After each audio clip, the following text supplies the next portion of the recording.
السلام عليكم ورحمة الله وبركاته.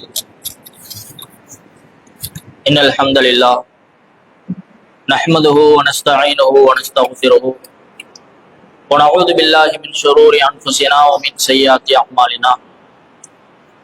من يهدي الله فلا مضل له ومن يضلل فلا هادي له.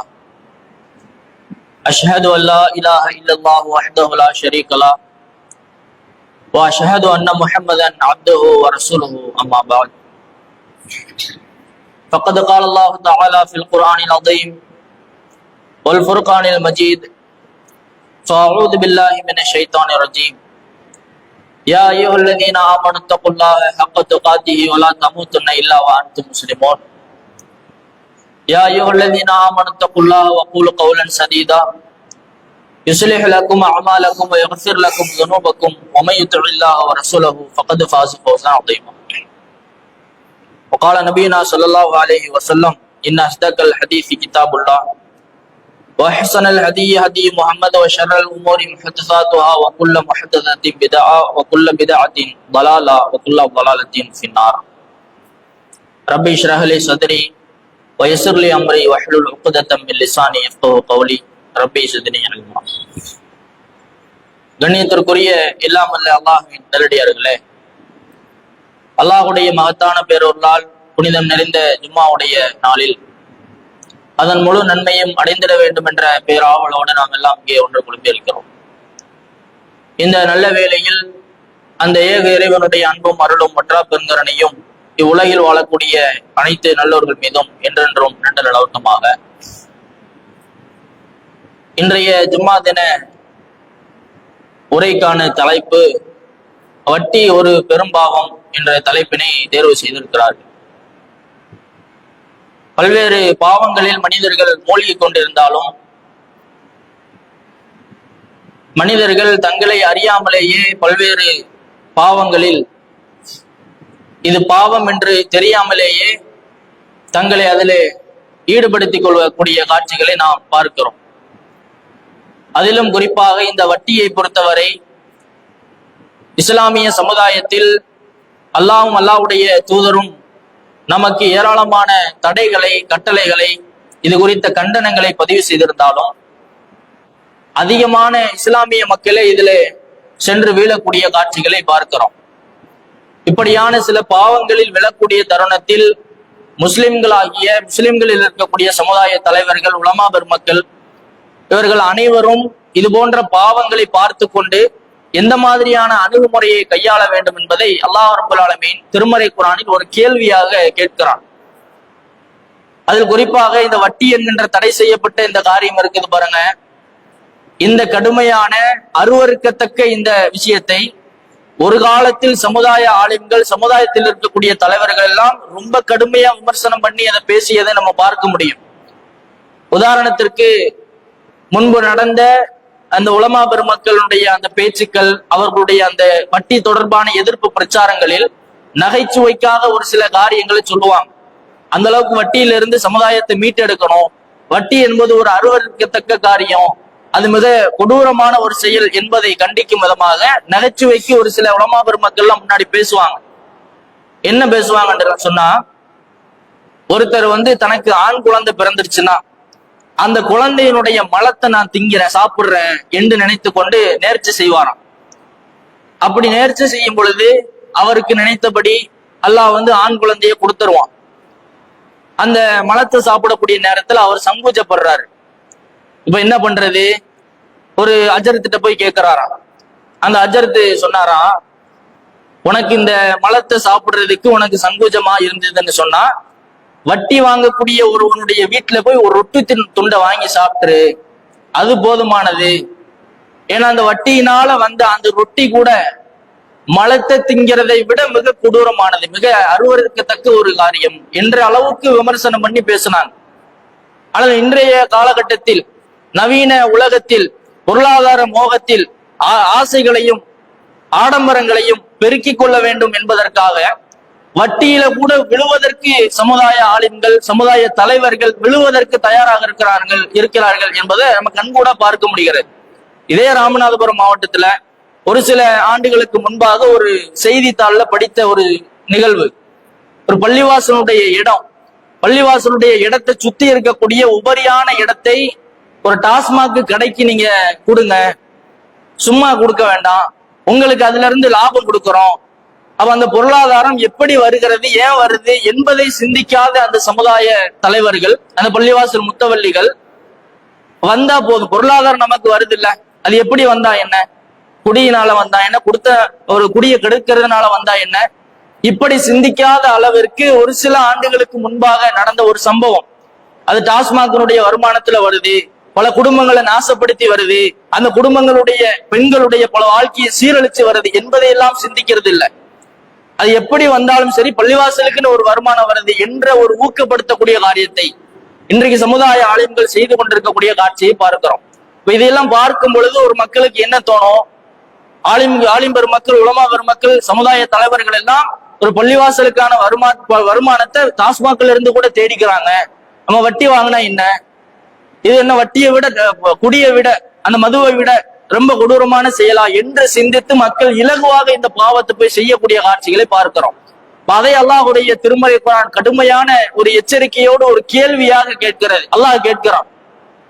திருமறை குர்ஆனுடைய 5வது அத்தியாயத்தில் 63வது வசனத்திலே அல்லாஹ் பேசுகிறான், லவ்லா என்னஹாஹுமுர் ரப்பானியூன வல் அஹ்பாரு அன் கௌலிஹிமுல் இஸ்ம வ அக்லிஹிமுஸ் சுஹ்த். இந்த மக்கள் எல்லாம் தவறான ஒரு பேச்சுக்களை பேசும் பொழுது, தவறான வழியில சாப்பிடும் பொழுது, தவறான தடை செய்யப்பட்ட உணவுகளை உண்டு கொண்டிருக்கும் பொழுது இந்த சமுதாய தலைவர்கள், இந்த ஆலிம்கள், இந்த உலமா பெருமக்கள் அதையெல்லாம் தடுக்கக்கூடிய காரியத்தை செய்ய வேண்டாமா, அதை போய் கண்டிக்க வேண்டாமா? அல்லாஹ் திருமறை குர்ஆன்ல கேள்வியா கேட்கிறான். அப்ப இந்த கடமையும் இந்த பொறுப்புணர்வும் பெற்று இருக்கக்கூடிய சமுதாயத்தினுடைய ஆலிம்களே, முத்தவல்லிகளே, தங்களை சமுதாயத்துல ஒரு பெரும் புள்ளிகள் என்று அடையாளப்படுத்தி கொண்டிருக்கக்கூடியவர்களே இன்றைக்கு வட்டி தொழில இருக்கிறாங்களா இல்லையா? வட்டி தொழிலை ஊக்குவிக்கக்கூடிய செயல்களை செய்கிறார்களா இல்லையா? அவ்வளவு கொடூரமாக அன்றைய காலத்துல பிரச்சாரம் செய்த அந்த சமுதாய தலைவர்கள், உலமா பெருமக்கள் இன்றைக்கு அதை முன்னின்று எடுத்து நடத்தக்கூடிய காட்சிகளை எல்லாம் பார்க்கிறோம். அப்ப சமுதாயத்தை வழி நடத்தி மக்கள் மத்தியில் இருக்கக்கூடிய தவறான விஷயங்களை, தவறான பேச்சுக்களை, தவறான அந்த சாப்பாடுகளை, உணவுகளை எல்லாம் தடை செய்ய வேண்டிய, அதை கண்டிக்க வேண்டிய இடத்தில் இருக்கக்கூடிய அவர்களே அதை முன்னாடி நின்று அதை செய்தார்கள் என்று சொன்னால் பாமர மக்கள் என்ன செய்வாங்க? பாமர மக்களுடைய அந்த மனநிலை எப்படி போகும்? ஒரு காலம் இருந்தது, இந்த பொருளாதாரத்தின் மீது உண்டான அந்த ஆசை எல்லாம் இல்லாத ஒரு காலத்துல நம்ம வாழ்ந்தோம். நம்முடைய முன்னோர்கள், நம்முடைய பெற்றோர்கள், நம்முடைய அப்பா உம்மாமார்கள், நம்முடைய அப்பா நன்னாமார்கள் எல்லாம் வாழ்ந்தாங்க. எப்படி வாழ்ந்தாங்க? மானத்தை மறைப்பதற்கு ஆடை, இன்னைக்கு சாப்பிடுறதுக்கு உணவு, இப்ப தங்குறதுக்கு நமக்கு வீடு, இப்படி தேவைக்கு பயன்படுத்தக்கூடிய, தேவைக்கு அன்றாட தேவைகளை, அத்தியாவசிய தேவைகளை பூர்த்தி செய்யும் விதமாக ஒரு காலத்துல வாழ்ந்து கொண்டிருந்ததெல்லாம் போய் யதார்த்த உணவுகளை எல்லாம் மீறி இன்றைக்கு பல கலாச்சாரத்தினுடைய உச்சத்துல நம்ம இருக்கிறோம் என்று எண்ணிக்கொண்டு உயர் ரக உணவுகளை சாப்பிடணும், உயர்ந்த ஆடைகளை அணியணும், பெரிய பெரிய பங்களா கட்டணும், உயர் ரக கார்கள், பைக் இதெல்லாம் வாங்கணும்னு சொல்லி பொருளாதாரத்தினுடைய ஆசை போயிடுச்சு. பொருளாதாரத்தினுடைய அந்த மோகம் மக்களுக்கு மத்தியில் அதிகமாகிவிட்ட காட்சிகளை பார்க்கிறோம். அப்ப இஸ்லாமிய மக்கள் இந்த அளவிற்கு பொருளாதாரத்தின் மீது உண்டான அந்த மோகத்தை சரியான புரிதலோடு அணுகுவதற்கு தயாராக இல்லாமல், சரியான புரிதலோடு அணுகாமல், அது வட்டியில போய் நமக்கு கிடைச்சாலும் பரவாயில்லை என்று சொல்லி அந்த பொருளாதாரத்தை பெருக்கிக் கொண்டு ஆசைகளை அதிகப்படுத்திக் கொள்ள வேண்டும் என்று தங்களுடைய அந்த பொருளாதாரங்களை கொண்டு போய் வட்டியில கொண்டு போய் போடுறாங்க. எவ்வளவு இது கண்டனத்திற்குரியது! இந்த பொருளாதார ஆசை என்பது மனிதனை சும்மா விட்ட சரித்திரம் இருக்குதா? பொருளாதாரத்தினுடைய உச்சத்துல இருக்கக்கூடியவன் கூட தன்னுடைய பொருளாதாரம் இன்னும் அதிகமா தான் வாங்கணும், இன்னும் அதிகமா எனக்கு வேண்டும்ட்டு ஆசைப்படக்கூடிய அளவிற்கு தான் அந்த ஆசை என்பது, பொருளாதாரத்தின் மீது உண்டான அந்த ஆசை என்பது அவன் அழிவு பாதையை நோக்கி போனாலும் சரிதான், அவனை விட்டு ஒழியாது, அவனை விட்டு அந்த ஆசை, அந்த மோகம் தீராது என்று பல நகைச்சுவைகளையும் பல வரலாறுகளையும் பல அனுபவங்களையும் நம்ம பார்த்து வந்திருக்கிறோம். அந்த அளவிற்கு கடுமையாக சொல்லப்பட்ட அந்த ஆசையை கட்டுப்படுத்துவதற்கு தயாராக இல்லாமல், கட்டுப்படுத்த இயலாமல் இந்த பொருளாதாரத்தை கொண்டு போய் அந்த வட்டிங்கிற அசிங்கத்துல, அந்த கேவலத்துல கொண்டு போய் போடக்கூடிய காட்சிகள் எல்லாம் பார்க்கிறோம். இப்ப எந்த அளவிற்கு மனிதனுக்கு உண்டான அந்த ஆசை இருக்கும் என்று மார்க்கம் சொல்லுகிறது. பல்வேறு சம்பவங்களை நம்ம கேள்விப்பட்டிருப்போம், பல கதைகள் எல்லாம் சொல்லுவாங்க. முன்னாடி ஒரு ராஜா இருந்தாரா, ஒரு மன்னர். அந்த மன்னருடைய அவைக்கு வரக்கூடிய சில கவிஞர்களுக்கு ஒரு போட்டி ஒண்ணு வச்சிருந்தான் அந்த மன்னன். என்ன போட்டி? அவன் தேர்வு செய்து அறிவித்திருக்கக்கூடிய ஒரு தலைப்புல சிறந்த கவிதையை யாரு எனக்கு சொல்றாங்களோ அந்த சிறந்த கவிதைக்கு தகுந்த பரிசை பிரம்மாண்டமா நான் கொடுப்பேன்ட்டு அறிவிச்சுட்டான். ஒரு கவிஞர் வர்றான், அந்த தலைப்புக்கு உண்டான கவிதையை தேர்வு செஞ்சு அதை சிறப்பான முறையில தொகுத்து கொண்டு வந்து கொடுக்கறான். மன்னரும் அதை கேட்கிறான். இந்த கவிஞரை பொறுத்தவரை ரொம்ப ஆசை கூடிய ஒரு மனிதன். பொருளாதாரத்து மேலேயோ அல்லது வேற ஏதோ ஒரு விஷயம் அவனுக்கு கிடைக்குதுன்னு சொன்னா இன்னும் கிடைக்கணும்னு நினைக்கக்கூடியவன். அப்படிப்பட்ட ஒருத்தனுக்கு அந்த மன்னர் போட்டி வச்சு இந்த போட்டியிலையும் வெற்றி பெறக்கூடிய அளவிற்கு அவன் தகுந்த கவிதையை ரெடி பண்ணி கொண்டு வந்து கொடுத்துட்றான். அந்த மன்னர் பார்த்துட்டு, என்னுடைய அரண்மனைக்கு பின்புறம் நீ போ, பின்வாசல் வழியா வெளியில போ, அங்க நின்று பாரு, கண்ணு கெட்டின தூரம் வரைக்கும் காலியான இடம் இருக்கு, பல ஏக்கர் கணக்குல சொத்து இருக்குது, நீ எது வரைக்கும் ஓடுறியோ அந்த எல்லை வரைக்கும் உனக்கு சொந்தம், அவ்வளவு சொத்துக்களை நீ எடுத்துக்கொண்டு சொல்லி அந்த பரிசு தொகையை அறிவிக்கிறான். அந்த கவிஞர் ஓடுற வரைக்கும் ஓடுறான், பல கிலோமீட்டர் தொலைவுக்கு ஓடிட்டான். திரும்பி பார்க்கிறான், ரொம்ப பல ஏக்கர் கணக்குல ஓடிட்டான் போல தெரியுது. அவ்வளவும் அந்த காலியான இடம் அது நமக்கு தான் சொந்தம் அப்படின்ட்டு திரும்பி பார்க்கறான். அரண்மனை தூரத்துல தெரியுது. இது போதும்னு நினைக்கணுமா கூடாதா? நம்ம எழுதின கவிதைக்கு அவன் அறிவித்த அந்த பரிசுக்கு அவன் பிரம்மாண்டமா தருவன்னு சொன்னது நம்முடைய தகுதிக்கு இது ரொம்ப அதிகம். இதோட நிறுத்திக்கிறோம் நிறுத்தி கொள்ளாமல் நம்ம கொஞ்ச தூரம் நடந்து போனா இன்னும் ஒரு ஏக்கர் போலாமே. ஆளுக்கு நாக்கு தள்ளிடுச்சு. கொஞ்ச தூரம் தவழ்ந்து போனா இன்னும் ஒரு ஏக்கர், ஒரு அரை ஏக்கரோ அல்லது குறைவான ஒரு நிலம் கிடைக்குமே என்று சொல்லி அதையும் தவழ்ந்து போய் கடப்பதற்கு முயற்சி செய்யறான். அப்பையும் பாக்குறான், ரொம்ப அதிகமான இடம் வந்துருச்சு. அப்பயும் ஆசை அடங்கல. என்ன செய்யறான், உருண்டுகிட்டு போவோம், உருண்டு போனா ஒரு 2 சென்டாவது கிடைக்குமே என்று சொல்லி உருண்டு போறான். ரொம்ப நாக்கு தள்ளி ரத்த வாந்தி எடுத்து ஆள் மௌத்தாவே போயிட்டான். நகைச்சுவை ஒரு கதை ஒண்ணு சொல்லுவாங்க. இப்ப பொருளாதாரத்தின் மீதுள்ள, உலகத்தினுடைய இந்த செல்வங்கள் மீதுள்ள, வசதி வாய்ப்புகளினுடைய மீதுள்ள இந்த ஆசை என்பது உலகத்துல யாரையும் விட்டதா சரித்திரம் இல்லை என்பதற்கு இது போன்ற கதைகளையும் சொல்லுவாங்க. நபிகள் நாயகம் ஸல்லல்லாஹு அலைஹி வஸல்லம் அவர்களும் சொல்லுகிறார்கள், ஆதமுடைய மகனுக்கு ஒரு தங்கத்தால் ஆன ஒரு ஓடை, ஒரு ஆறு வழங்கப்படுமையானால் அதுபோல இன்னொரு ஆடை வேண்டும் என்றுதான் அவன் ஆசைப்படுவான். மனிதர்களுடைய யதார்த்தத்தை, மனிதனுடைய மனநிலையை பற்றி நபிகளார் பேசுகிறார்கள்.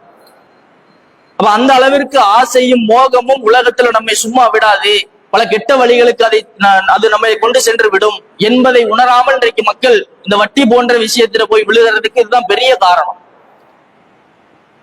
ஏன் இப்படி போறாங்க? பல பணக்காரர்களை பாக்குறாங்க, பல்வேறு பொருளாதார நிபுணர்களை, பொருளாதாரத்துல மேன்மைப்பட்ட அந்த மக்களை எல்லாம் பார்க்கிறார்கள்.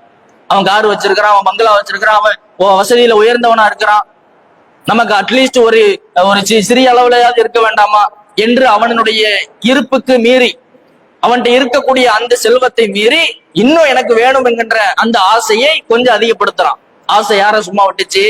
அப்படியே போறான். அவனுடைய வாழ்க்கையில பொருளாதாரத்திற்காக இழந்த நேரங்கள் அதிகம், இழந்த ஆரோக்கியம் அதிகம், இழந்த பல்வேறு விஷயங்கள் அதிகம். அப்ப முக்கியமான சில விஷயங்கள், பொருளாதாரத்தை காட்டிலும் வசதிகளை காட்டிலும் ஏகப்பட்ட சந்தோஷங்கள், ஏகப்பட்ட மகிழ்ச்சிகள் உலகத்துல, வீட்டுல, குடும்பத்துல, நண்பர்களுக்கு மத்தியில, சுற்றுச்சூழல்ல இருந்தாலும் இதுக்கெல்லாம் முக்கியத்துவம் கொடுக்காமல் பணம் என்று அதற்கு முக்கியத்துவம் கொடுத்து மனிதன் செல்லக்கூடிய அந்த வேளையில் அவன் அழிவு பாதையை நோக்கி போறான். அப்படி செல்லக்கூடிய அந்த வழி என்பது, நமக்கு பொருளாதாரம் அதிகமா வேணும், அல்லாஹ்வுடைய பரக்கத்து வேணும் என்ற ஆசை இருப்பது தவறு கிடையாது. அல்லாஹ் ரப்பல் ஆலமீன் அல்லாஹ்வுடைய பூமியில பறந்து திரிந்து உங்களுடைய செல்வத்தை தேடிக்கொள்ளுங்கள். வியாபாரத்தை அல்லாஹ் அனுமதிக்கிறான், வட்டியை அழித்து ஒழிக்கிறான். யா அய்யுஹல்லதீன ஆமனூ, நம்பிக்கை கொண்டவர்களே, லா தஅகுலுர் ரிபா, வட்டியை நீங்கள் உண்ணாதீர்கள், வட்டியை சாப்பிடாதீங்க. அந்த அளவிற்கு கடுமையாக அல்லாஹ் திருமறை குர்ஆனிலே எச்சரிக்கை செய்திருக்கும் பொழுது அதுல போய் விழக்கூடிய ஒரு காட்சியை பார்க்கிறோமா இல்லையா? இந்த ஆசை, இந்த பொருளாதார மோகம், அதன் மேல கொண்டிருக்கக்கூடிய அந்த பற்று, திருமறை குர்ஆனிலே அதையும் அல்லாஹ் பேசுகிறான். மனிதனை படைத்த இறைவனுக்கு அவனுடைய மனம் என்னன்னு தெரியாதா? மனிதனுடைய அந்த சிந்தனை எப்படி இருக்கும் தெரியாதா? துஹிப்பூனல் மால ஹுப்பன் ஜம்மா, பொருளாதாரத்தை அளவு கடந்து நேசிக்கிறியப்பா, ஏன் இவ்வளவு ஆசை, ஏன் பேராசை? நபிகள் நாயகம் ஸல்லல்லாஹு அலைஹி வஸல்லம் அவர்கள் சொன்ன செய்தியை நம்ம சுட்டி காட்டணும். ஒரு ஆறு தங்கத்தால் ஆன ஒரு ஆறு ஓடும் பொழுது 2 ஆறு எனக்கு வேணும்னு ஆசைப்படுவான் தெரியுமா? அந்த ஆசையை மண்ணை கொண்டுதான் அடைக்கணும் ரசூல் ஸல்லல்லாஹு அலைஹி வஸல்லம் அவர்கள் அதே நபி மொழியில விமர்சனமும் பண்ணியிருக்கிறார். அப்பேற்பட்ட அந்த ஆசையை நாம் ஹலாலான முறையில நல்ல முறையில தேடிக்கொள்வதற்கு நிறைய வழிமுறைகள் மார்க்கத்துல சொல்லப்பட்டிருந்தாலும் அல்லாஹ் வியாபாரத்தை அனுமதிச்சிருக்கிறான் தானே. வியாபாரத்தினுடைய அந்த பெருக்கத்தை பெருக்குவதற்கு, வியாபாரத்தினுடைய அந்த வருமானத்தை, அந்த முதலீட்டை அதிகப்படுத்துவதற்கு என்னென்ன யுக்திகள் இருக்கிறதோ, அதை பெருக்கிக் கொள்வதற்கு என்னென்ன வசதி வாய்ப்புகள் இருக்கிறதோ அத்தனையும் செய்வதற்கு உலகத்துல வழிகள் திறந்திருக்கு. ஆனா என்ன பண்ணுவோம், நம்ம இருக்கிற வியாபாரத்தை இன்னும் அதிகப்படுத்தணுங்கிறதுக்காக ஒரு சின்ன கடை வச்சிருப்போம். மாசம் 10,000 அல்லது 15,000 வருமானம் வரும். இது பத்தாது, இன்னும் அதிகமா வேணும், இன்னும் கூடுதலா வேணும்னு சொல்லி பெரிய கடையா ஒண்ணு பிடிக்கணும். என்ன செய்யறது? இருக்கிற வருமானத்துல பெரிய கடை பிடிக்கிறதுக்கு என்ன செய்யணும்? பேங்க்ல போய் லோன் வாங்கணும். பேங்க்ல போய் அதிக வட்டிக்கு, குறைந்த வட்டிக்கு அல்லது அதிக வட்டிக்கு பணம் வாங்கி அந்த பணத்தை வச்சு அட்வான்ஸ் கொடுத்து ஒரு கடையை பிடிச்சு அங்க பொருளாதாரத்தை, அங்க வியாபாரத்தை அதிகப்படுத்தணும் என்று சொல்லி பேங்க்ல போய் லோன் வாங்கி வட்டியில் விழுகிறோம். அப்ப இருக்கிற அந்த 10,000 15,000 வச்சு நம்ம வாழ முடியாதா? உலகத்துல எத்தனையோ பல மக்கள் அதுவும் கிடைக்காம அழலக்கூடிய உலகக்கூடிய காட்சிகளை பார்க்கிறோமா இல்லையா?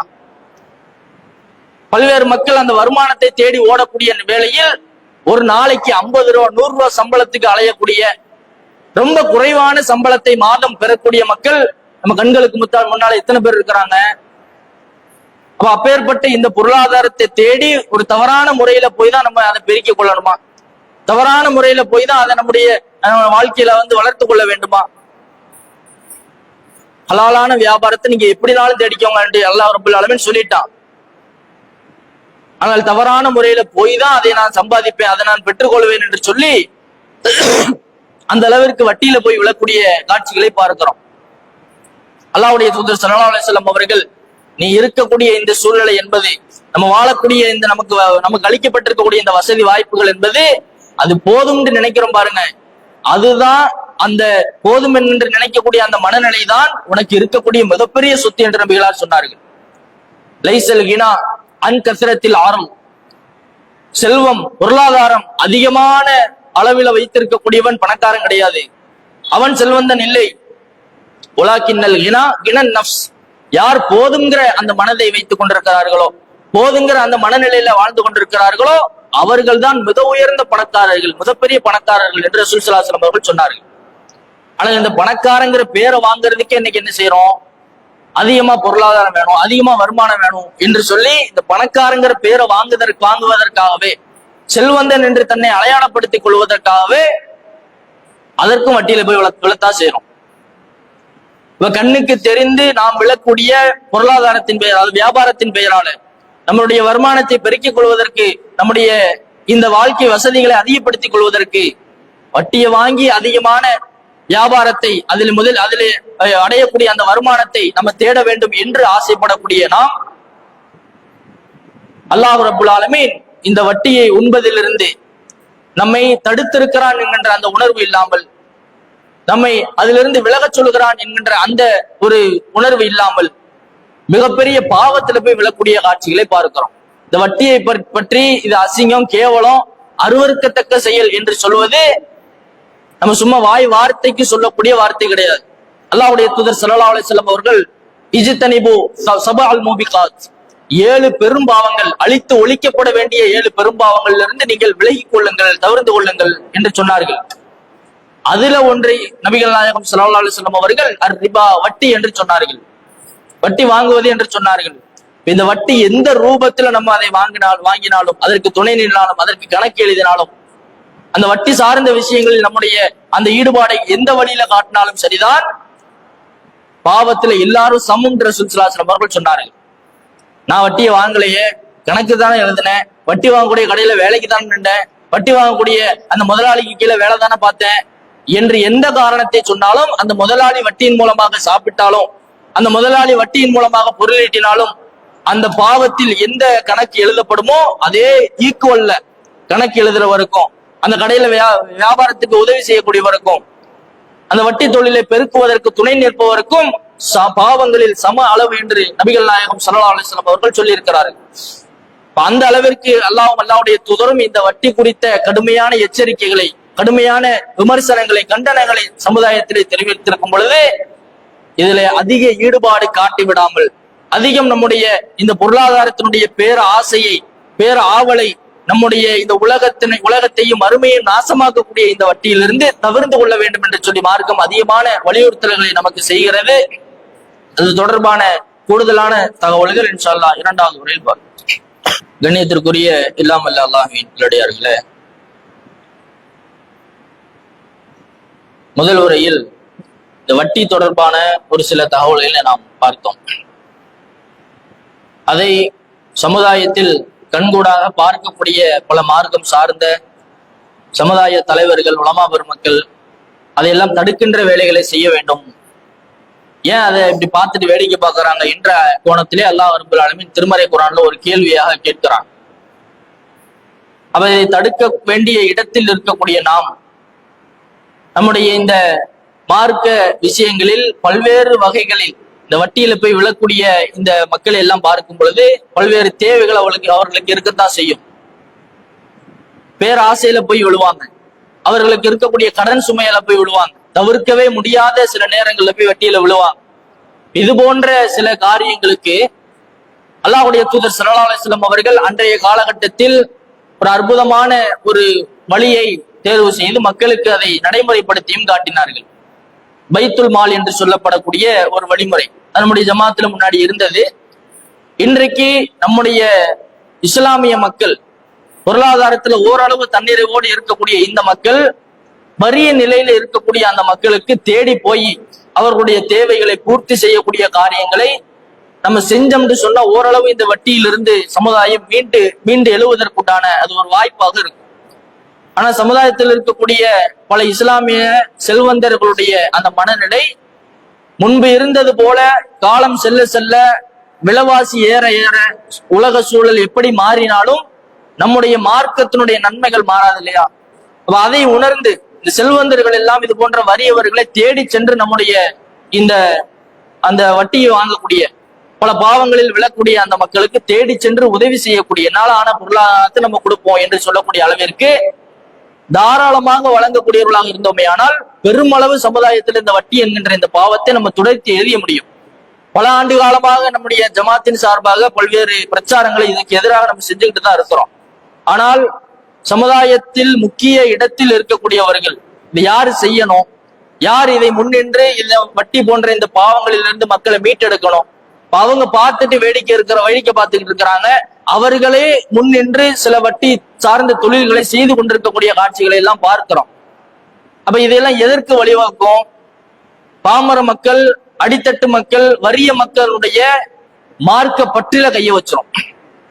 மார்க்கம் இல்லாத பல்வேறு சூழ்நிலைகளில் அந்த மக்களை கொண்டு போய் தள்ளிரும். நபிகள் நாயகம் ஸல்லல்லாஹு அலைஹி வஸல்லம் அவர்கள் அதையும் கடுமையான முறையில எச்சரிக்கை செஞ்சிருக்கிறாங்க. மா தேபானி ஜாயானி, ஒரு இரண்டு ஓநாய்கள் பசியோடு இருக்கிறது, கடுமையான வெறியோடு பசியோடு இருக்கக்கூடிய அந்த ஓநாய்கள் ஒரு ஆட்டு மந்தைக்குள்ள கட்டு அவிழ்த்து விடப்படுகிறது. அந்த ஆட்டு மந்தை அந்த பசியோடு இருக்கக்கூடிய அந்த ஓநாய்கள் எவ்வளவு கொடூரமாக கடித்து துன்புறுத்தி நாசப்படுத்தும். இதை ஒப்பிட்டு நபிகள் நாயகம் ஸல்லல்லாஹு அலைஹி வஸல்லம் அவர்கள் சொல்லுகிறார்கள், இதை விட படுபயங்கரமாக உங்களுடைய மார்க்க பற்றை இந்த பொருளாதாரத்தின் மேல இருக்கக்கூடிய பேராசை நாசமாக்கிறோம். அந்த அளவிற்கு கொடூரமான சேதத்தை உங்களுடைய மார்க்கப்பட்டுல இந்த பொருளாதார ஆசை என்பது ஏற்படுத்தி விடும் என்று நபிகள் நாயகம் ஸல்லல்லாஹு அலைஹி வஸல்லம் அவர்கள் எச்சரிக்கை செஞ்சிருக்கிறார். அவ இப்படி ஒரு பொருளாதாரத்தினுடைய அந்த தேவைக்காக வட்டி இன்னும் பிற தவறான காரியங்கள் இதையெல்லாம் செய்வதற்கு ஒரு தூண்டுகோலாக இந்த பேராசை அமைந்து விடுகிறது அல்லவா? இதையெல்லாம் பார்த்து கொண்டு செல்வந்தர்களும் சமுதாய தலைவர்களும் சமுதாயத்தில் இருக்கக்கூடிய முக்கிய பொறுப்பு வகிக்கக்கூடியவர்களும் இவர்களுக்கு உதவி செய்வதோடு இவர்களை அந்த பாவத்திலிருந்து மீட்டெடுப்பதிலிருந்து மிகப்பெரிய அளவுல ஒரு மார்க்கம் சார்ந்த ஒரு பாதையில அந்த மக்களை நம்ம வழி நடத்துறோம் என்கின்ற அந்த மனநிலையை நம்ம வளர்த்து கொள்ள வேண்டும். அந்த அளவிற்கு இந்த பொருளாதாரத்தின் மேல இருக்கக்கூடிய பேராசையும் இந்த வட்டியினுடைய அந்த பாவத்தில் விழக்கூடிய அந்த செயலும் மார்க்கத்திலே மிகப்பெரிய பாவமாக, மிகப்பெரிய எச்சரிக்கையாக, இன்னும் வட்டி வாங்கக்கூடியவர்கள் நாளை மறுமையிலே ஷைத்தான் தீண்டியவர்களைப் போல வருவார்கள் என்று சொல்லக்கூடிய அளவிற்கு கடுமையான விமர்சனம் வைக்கப்பட்டிருக்கிறது, கடுமையான கண்டனங்கள் மார்க்கத்திலே சொல்லப்பட்டிருக்கிறது. எனவே இதை உணர்ந்து செயல்படக்கூடியவர்கள் வட்டி வாங்குபவர்களாக இருந்தாலும் அதை பார்த்து கொண்டு வேடிக்கை பார்ப்பவர்களாக இருந்தாலும் அதற்கு எதிராக அந்த மக்களை மீட்டெடுக்கக்கூடிய முயற்சிகளில் பல வகைகளில் நாம் ஈடுபட வேண்டும் என்று கேட்டு, இன்ஷா அல்லாஹ் ஒரு அறிவிப்பு. நம்முடைய மங்களக்குடி கிளையின் சார்பாக மக்தப் மதரசா ஆண்டு நிறைவு நிகழ்ச்சி இன்ஷா அல்லாஹ் வரக்கூடிய ஞாயிற்றுக்கிழமை நடைபெற இருக்கிறது. இந்த நிகழ்ச்சியில் பெற்றோர்கள் மற்றும் இஸ்லாமிய பெரியோர்கள், தாய்மார்கள் அனைவரும் கலந்து கொண்டு அதில் நிகழ்த்தப்படக்கூடிய உரைகள், அந்த நிகழ்வுகள், மதரசா மாணவ மாணவிகளுடைய மார்க்க பல்சுவை நிகழ்ச்சிகள் எல்லாம் நடக்க இருக்கிறது. அவர்கள் இந்த மார்க்கத்தை படித்து பிற மக்களுக்கு எடுத்து சொல்ல வேண்டிய அந்த இடத்திற்கு படிப்படியா நகர்ந்துகிட்டு வர்றாங்க. அதற்கு ஒரு உறுதுணையாக இது போன்ற நிகழ்ச்சிகள் அவர்களை ஊக்குவிப்பதற்காக ஏற்பாடு செய்யப்படுகிறது. இதற்காக நம்முடைய பங்களிப்பு என்ன இருக்கிறதோ நிர்வாகத்தை அணுகி, பொருளாதாரம் தேவைப்பட்டால் அதற்கு தகுந்த உதவிகள், பங்களிப்பு செலுத்தி இந்த கூட்டத்தில் கலந்து கொண்டு என்னுடைய பங்களிப்பு இது இது போன்ற சில விஷயங்களை நிர்வாகத்தோடு ஒரு கலந்து ஆலோசனை செய்து அதில் பெருமளவு உங்களுடைய பங்களிப்பை செலுத்துமாறு கேட்டுக்கொண்டு என்னுடைய ஜும்மா உரையை நிறைவு செய்கிறேன். வாஹிர் தஅவானா அல்ஹம்துலில்லாஹி ரப்பில் ஆலமீன். அஸ்ஸலாமு அலைக்கும் வரஹ்மத்துல்லாஹி வபரகாத்துஹு.